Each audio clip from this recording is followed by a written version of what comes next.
মুক্ত আছে। যদি আমরা তাকে ভুল করে এয়ার অ্যাম্বুলেন্সে তুলতাম, হয়তো বা আমরা তামিমকে নাও পেতাম। তার এক পাশে মানে রক্ত চলাচল পুরোটাই বন্ধ।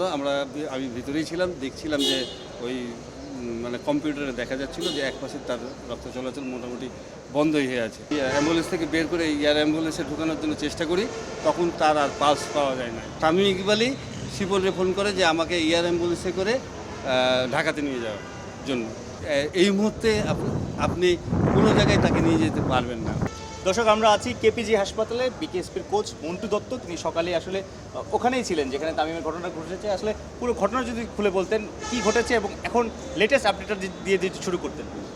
আসলে সকালবেলা তামিম ইকবাল টচে যায়, টচ করার পরে এক ওভার সম্ভবত ফিল্ডিং করে, এরপরে সে অসুস্থ বোধ করাতে আজকের ম্যাচের বাড়ি ছিল দেবুকে জানানো হয়। দেবুর সাথে সাথেই কেপিজি হাসপাতালে ভর্তি করার জন্য বলে এবং সে নিজের গাড়িতে আমরা বলেছিলাম তার অ্যাম্বুলেন্সে যাওয়ার জন্য, কিন্তু সে নিজের গাড়িতেই আসার পরে এখানে ভর্তি হওয়ার পরে কিছুক্ষণ পরে সে সম্ভবত, এটা আমি সঠিক বলতে পারবো না, তামিম ইকবালই শিপনরে ফোন করে যে আমাকে এয়ার অ্যাম্বুলেন্সে করে ঢাকাতে নিয়ে যাওয়ার জন্য।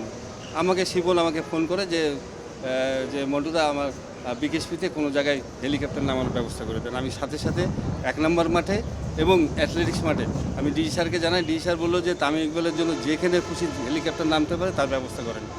আমি 1 নম্বরে দাগ কাটছি, আবার অ্যাথলেটিক্স মাঠে, তো হেলিকপ্টার অ্যাথলেটিক্স মাঠে নেমে অপেক্ষা করছিল। তামিম ইকবাল এই যে ডাক্তারদেরকে নিজে উপেক্ষা করে সে বলছে যে না আমি এখানে থাকবো না, চলে যায়। কিন্তু ডাক্তাররা তাকে পরামর্শ দিয়েছিল যে আপনার অবস্থা ভালো না, আপনি অন্তত 1 ঘন্টা এখানে রেস্ট নেন, আপনার মানে আগের অবস্থায় ফিরে আসবেন। সে কোনো কথা না শুনেই বেরিয়ে যায় এখান থেকে। অ্যাম্বুলেন্সে করেই যায়, কিন্তু অ্যাম্বুলেন্সে করে যখন যাই আমরা অ্যাথলেটিক্স মাঠে তাকে ঢোকায়, এই অ্যাম্বুলেন্স থেকে বের করে এয়ার অ্যাম্বুলেন্সে ঢোকানোর জন্য চেষ্টা করি, তখন তার আর পালস পাওয়া যায় না।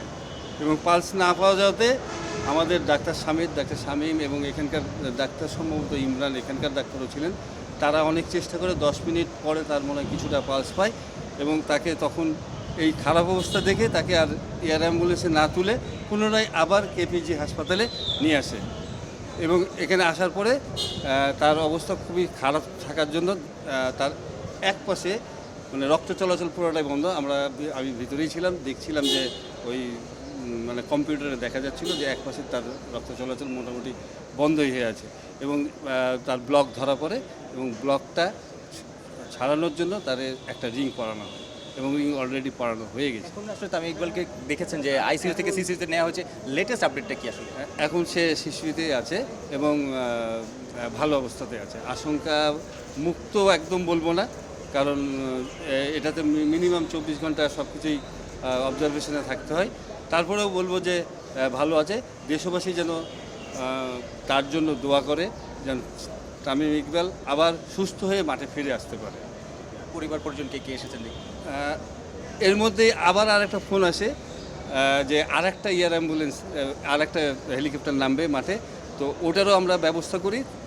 তার ওয়াইফ আসে, তার মা আসে এবং নাফিজ ইকবাল ভাই ভিতরে আছেন। এখন তাদের প্ল্যান করছে বিদেশে নিয়ে যাওয়া, কোথায় না, এই ধরনের এখনও এই মুহূর্তে আপনি কোনো জায়গায় তাকে নিয়ে যেতে পারবেন না। অন্তত আমার মনে হয় যে 24 ঘন্টা বা 72 ঘন্টা ডাক্তারদের অবজারভেশনে থাকছে, এটা ডাক্তাররাই আরও ভালো বলতে পারবেন।